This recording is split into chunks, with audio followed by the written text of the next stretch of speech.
نبی کریم صلی اللہ علیہ وآلہ وسلم نے فرمایا کہ 3 مسجدوں کے سوا کسی کے لیے کجاوے نہ باندھے جائیں، یعنی سفر نہ کیا جائے۔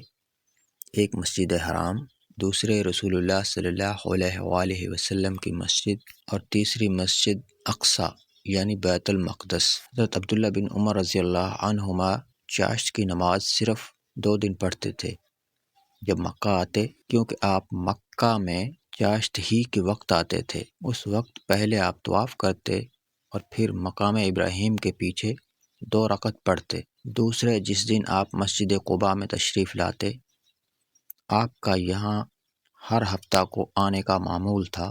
جب آپ مسجد کے اندر آتے تو نماز پڑھے بغیر باہر نکلنا برا جانتے۔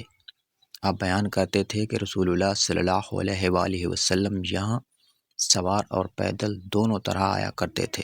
رسول اللہ صلی اللہ علیہ وآلہ وسلم نے فرمایا کہ میری اس مسجد میں نماز مسجد حرام کے سوا تمام مسجدوں میں نماز سے 1000 درجہ زیادہ افضل ہے۔